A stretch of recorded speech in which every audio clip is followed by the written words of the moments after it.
ये दुनिया तुम्हें वैसी नहीं दिखती है जैसी कि ये दुनिया है। ये दुनिया तुम्हें वैसी दिखती है जैसे तुम खुद हो।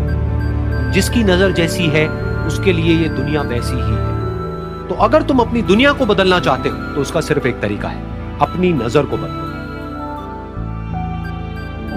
एक बार की बात है, एक बहुत बड़ा नेता एक साधु के छोटे से आश्रम में गया, क्योंकि उसने बहुत सुना था उस साधु के बारे में, और उसके मन में आया कि मैं एक बार जाकर के देखता हूं कि लोग इतनी तारीफ क्यों करते हैं उसकी।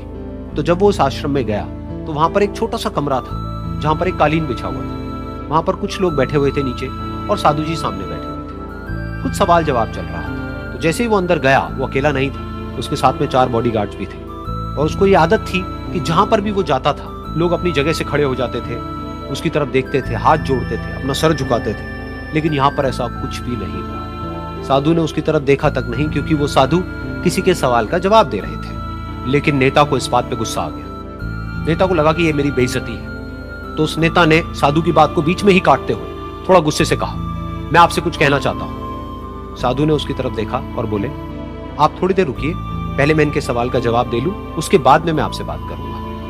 तब तक अगर आप चाहें तो आप बैठ सकते हैं। बस साधु का इतना कहने की देर थी, नेता का चेहरा गुस्से से लाल हो गया और फिर उसने अपना सारा गुस्सा उस साधु के ऊपर निकाल दिया। अभी तक वो नेता बहुत ही तमीज से बात कर रहा था, यानी कि आप कह करके बात कर रहा था। अब वो तू तड़ाक पे उतर आया। नेता ने उस साधु को कहा, तुझे पता भी है मैं कौन हूं और तू किससे बात कर रहा है? साधु ने उसकी तरफ देखा और कहा, मुझे इससे कोई फर्क नहीं पड़ता कि आप कौन हैं, लेकिन आप जो कोई भी हैं, अगर आप चाहते हैं कि मैं आपके सवाल का जवाब दूं या आपसे बात करूं तो आपको कुछ देर रुकना होगा। और साधु के ये कहते ही नेता गुस्से से पागल हो गया और वहीं सबके सामने चीखने चिल्लाने लग गया, अब मैं तुझे तेरी असली औकात दिखाऊंगा। तूने मुझसे पंगा लेकर के ठीक नहीं किया। तुझे पता भी है मैं तेरे बारे में क्या सोचता हूं। साधु ने फिर से उसकी तरफ देखा और बड़े ही प्रेम से कहा कि मुझे इससे कोई फर्क नहीं पड़ता है कि आप मेरे बारे में क्या सोचते हैं। आप जो चाहे वो मेरे बारे में सोच सकते हैं। फिर उस नेता ने बोला कि तू चाहे सुनना चाहता है या नहीं, लेकिन मैं तुझे बताऊंगा यही सबके सामने कि मैं तेरे बारे में क्या सोचता हूं। तू एक बहुत ही घटिया इंसान है। तू कोई साधु नहीं है, तू एक ढोंगी है, पाखंडी है, और यहाँ पर जितने भी लोग बैठे हैं उन सबको बेवकूफ बना रहा है। तेरा बस एक ही मकसद है कि इन लोगों की जेब में जितना भी पैसा है वो सब तेरे पास में आ जाए। तू अपने फायदे के लिए इन लोगों का इस्तेमाल कर रहा है,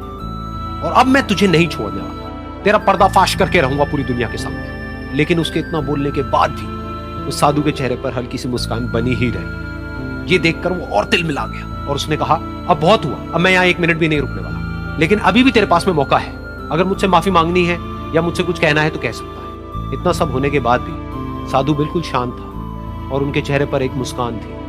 उन्होंने अपनी आंखें बंद कर ली। फिर साधु ने अपनी आंखें खोली, हाथ जोड़े और कहा कि मुझे आपसे कोई गिला शिकवा नहीं है। मेरे मन में आपके लिए कोई भी गलत ख्याल नहीं है। जो भी आपने मेरे बारे में कहा वो आपकी अपनी सोच थी, तो मुझे आप में कोई भी बुराई नजर नहीं आती। मुझे आप एक बहुत ही भले इंसान लगते हैं। और साधु के इतना कहते ही नेताजी का दिमाग 7वें आसमान पर पहुंच गया। उनके चेहरे पर एक अजीब सी खुशी थी, क्योंकि उस साधु ने वो ही कहा जो बाकी सब लोग उस नेता को कहते हैं। और वो खुशी खुशी उस आश्रम से अपने घर की तरफ चला गया और जा करके अपने पिताजी के साथ में बैठ गया। उसके पिताजी की आंखें बंद थी और वो ध्यान में थे। पूरी जिंदगी उन्होंने सिर्फ लोगों की सेवा करी और बदले में कुछ भी एक्सपेक्ट नहीं किया। तो थोड़ी देर बाद जब उन्होंने अपनी आंखें खोली और देखा अपने बेटे को अपने साथ बैठे हुए, तो उनके बेटे के चेहरे पर आज एक अजीब सी खुशी थी जो आज से पहले उन्होंने कभी नहीं देखी थी। फिर उसने एक एक करके सब कुछ बताया कि आज क्या हुआ, किस तरह से वो आश्रम गया, वहां पर क्या हुआ, उसने क्या कहा, उन्होंने क्या कहा। तो जब इसके पिताजी ने पूरी बात सुनी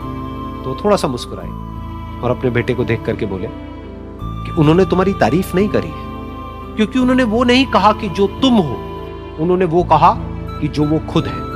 और तुमने जो भी कुछ उनको कहा वो नहीं कहा कि जो वो है, बल्कि तुमने वो कहा जो तुम खुद हो। यही बात वेदों में भी कही गई है, यथा दृष्टि।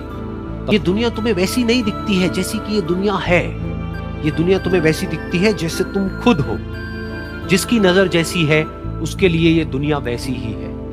तो अगर तुम अपनी दुनिया को बदलना चाहते हो तो उसका सिर्फ एक तरीका है, अपनी नजर को बदलो।